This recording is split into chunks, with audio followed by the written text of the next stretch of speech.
नमस्कार विद्यार्थी मित्रों, मैं पवन सर कक्षा 12 अर्थशास्त्र विषय जिसका कोड है विद्यार्थी मित्रों 022 सामान्य प्रवाह वार्षिक परीक्षा से संबंधित आज मैं एक प्रश्न पत्र लेकर आया हूं और अगर आप लोग इस प्रश्न पत्र को पूरा हल करते हैं तो मैं गारंटी के साथ कहता हूं कि आप लोगों को 90-95 नंबर लाने से कोई रोक सकता नहीं है। इसलिए विद्यार्थी मित्रों, यह एक नमूना प्रश्न पत्र है। इसके द्वारा आपको अच्छी तरह से बोर्ड की तैयारी करनी है। जो समय चल रहा है उसे आप अच्छी तरह से समझ रहे हैं, देख रहे हैं और उसका एहसास भी कर रहे हैं। उसी समय में आप भी अपना दिनचर्या व्यतीत कर रहे हैं। लेकिन अगर हम पढ़ेंगे नहीं तो हमारा जो परिणाम है, जो हमारा रिजल्ट है, वह कैसा आएगा उसकी कल्पना आप अच्छी तरह से कर सकते हैं। ठीक है विद्यार्थी मित्रों, मैं आप लोगों के लिए इतना तत्पर रहता हूं, आप लोगों को अर्थशास्त्र विषय से इतने सारे वीडियो, इतनी सारी जानकारी देता रहता हूं। टॉप 10 प्रश्न भी मैंने आपको दिए और आगे भी दूंगा। पाठ संबंधित, प्रश्न उत्तर संबंधित मैंने आपको बहुत सारे वीडियो दिए हैं और चालू भी है। और इसी के बीच में मैं आपके लिए बोर्ड से संबंधित पूरा 100 नंबर का नमूना प्रश्न पत्र लेकर आया हूं और मुझे आशा है कि अगर आप लोग इसे तैयार करते हैं तो बहुत अच्छा परिणाम आप खुद ला सकते हैं। विद्यार्थी मित्रों, मैं आपको एक जानकारी और दे देना चाहता हूं कि कमाई हुई संपत्ति बढ़ जाती है, लेकिन आपकी जो डिग्री है, आपका जो ज्ञान है, उसे कोई बांट सकता नहीं है। इसलिए अगर आपके दिमाग में ऐसा है कि हम दूसरे के लिए पढ़ रहे हैं, वाली के लिए, माता पिता के लिए पढ़ रहे हैं, सर हमको बोलते हैं हम इसलिए पढ़ रहे हैं, तो आप बहुत बड़ी गलतफहमी में हो। आप अपने लिए पढ़ रहे हो और अपने लिए पढ़ो, क्योंकि यह ऐसी संपत्ति है, ऐसा धन है, इसे कोई आपसे ले सकता नहीं है। तो विद्यार्थी मित्रों, इसी के साथ हम आगे बढ़ते हैं। अर्थशास्त्र विषय कक्षा 12 जिसका कोड 022 में फिर से एक बार दोहरा रहा हूँ। 3 घंटे का पेपर है और इसके कुल मार्क हैं 100, गुण जिसे कहते हैं 100। यहाँ पर कुछ सूचनाएं दी हुई है, सूचनाओं से हम आगे बढ़ेंगे। सूचना दिया हुआ है विद्यार्थी मित्रों, इस प्रश्न पत्र में कुल 5 विभाग आपको देखने को मिलेंगे और कुल 63 प्रश्न आपको देखने को मिलते हैं। उत्तर देने से पहले प्रश्न पत्रों को हमें क्या करना है, ध्यान पूर्वक पढ़ना है और निर्देशानुसार, जिस तरह से निर्देश दिया हुआ है उसके अनुसार आपको विभाग के सामने क्या करना है, उसके अनुसार आपको क्या करना है, उत्तर देना है। विभाग के सामने कोष्टक में अंक लिखे होते हैं। विभाग के सामने, जहाँ विभाग होगा उसके सामने कोष्टक में क्या लिखा होगा, अंक लिखा होगा। नया विभाग नए पेज पर से लिखना चाहिए। नया विभाग विद्यार्थी मित्रों क्या करना चाहिए, नए पेज पर से लिखना चाहिए। ये सारी जानकारी आपको ध्यान रखनी है और इस जानकारी के तहत ही आपको पेपर बोर्ड में हल करना है अच्छा रिजल्ट लाने के लिए। तो आप देख सकते हैं कि यहाँ पर विभाग दर्शाया हुआ है और इस विभाग के सामने अंक लिखे हुए हैं। विभाग ए जो है वह 15 नंबर का है और आपको 15 क्वेश्चन मिलेंगे। वैकल्पिक प्रश्न है विद्यार्थी मित्रों। अगर आपने थोड़ा भी ध्यानपूर्वक पढ़ा होगा तो इसके सामने 4 विकल्प आपको दिए हुए होंगे। आपने केबीसी देखा होगा टीवी के अंदर, सेम उसी प्रकार यह प्रश्न आपके सामने प्रस्तुत हो रहा है। धन्यवाद। आप देख सकते हैं कि यहाँ पर दिया हुआ है कि नीचे दिए गए एक क्वेश्चन नंबर 1 से क्वेश्चन नंबर 15 प्रश्नों के उत्तर दिए गए विकल्प में से पसंद करके लिखना है और प्रत्येक का गुण कितना है, 1। तो विद्यार्थी मित्रों, आपका पहला प्रश्न यहाँ पर है, आलेख किस प्रकार के विवरण हेतु बनाया जाता है। आप देख सकते हैं कि यह प्रश्न है, आलेख किस प्रकार के विवरण हेतु बनाया जाता है। इसमें 4 विकल्प दिए हुए हैं, सतत, असतत, विस्तार और आदर्श।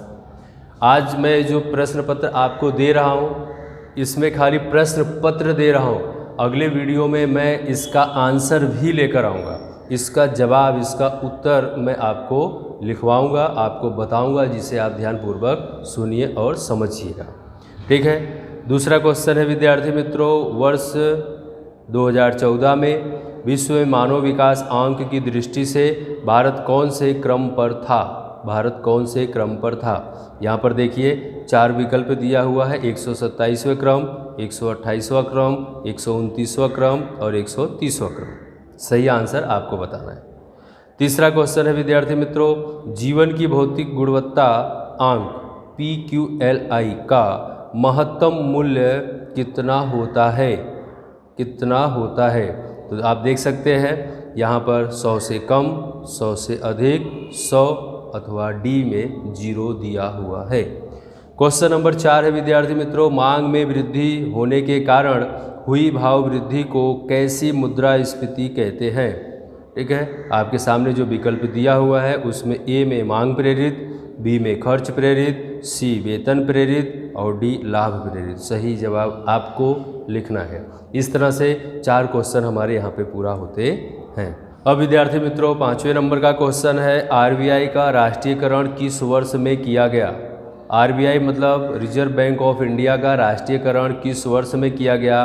1939, 1949, 1969, 1969 और 1951। क्वेश्चन नंबर 6 है विद्यार्थी मित्रों, भारत में व्यापारिक बैंक के मुख्य रूप से कितने प्रकार की जमा राशि होती है?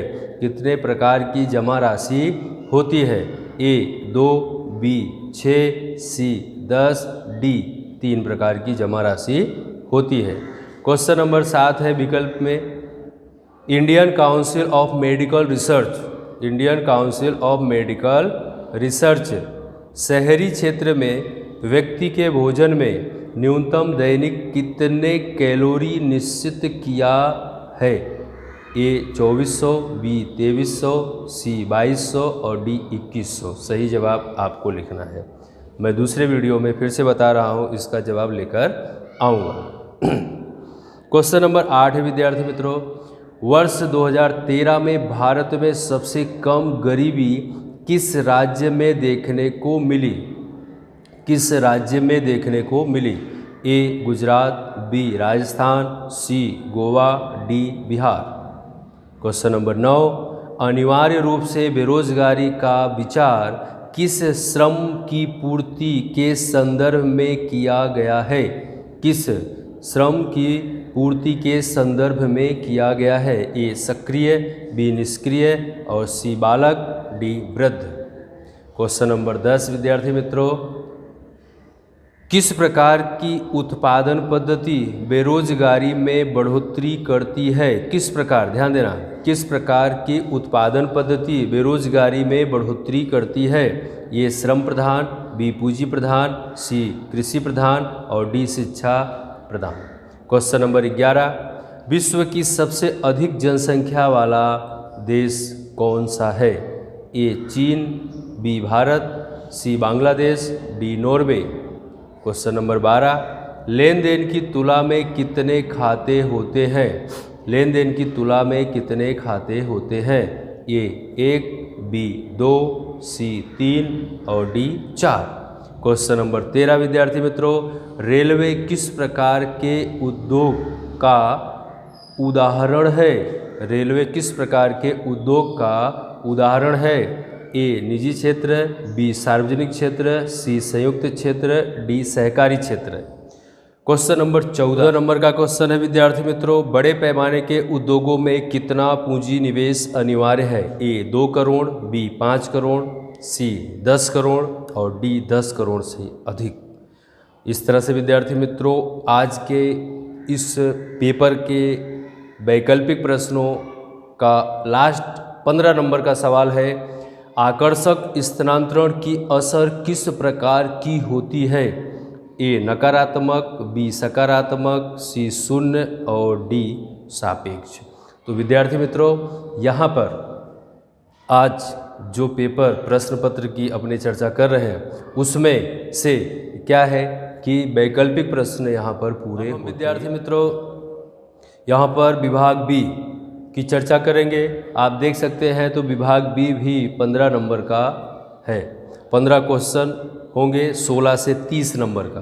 देख सकते हैं नीचे दिए गए 16 से 30 प्रश्नों के उत्तर 1-2 वाक्य में लिखिए और प्रत्येक का जो गुण है, जो मार्क है, वह 1 होता है। 16 नंबर का क्वेश्चन है विद्यार्थी मित्रों, आकृति अर्थात क्या। इसका आंसर आपको लिखना है, अगले वीडियो में मैं दूंगा, ठीक है। 17 नंबर का क्वेश्चन है, आलेख बनाने और समझने के लिए किस विषय का ज्ञान जरूरी है। 18 नंबर का क्वेश्चन है, प्रति व्यक्ति आय अर्थात क्या। 19 नंबर का क्वेश्चन है, भारत की मध्यस्थ बैंक किस नाम से जानी जाती है। भारत की मध्यस्थ बैंक किस नाम से जानी जाती है। 20 नंबर का प्रश्न है, एटीएम का पूरा नाम बताइए। 21 नंबर का प्रश्न है, गरीबी रेखा अर्थात क्या। 22 नंबर का प्रश्न है, किस आयु समूह को उत्पादक आयु समूह के रूप में जाना जाता है।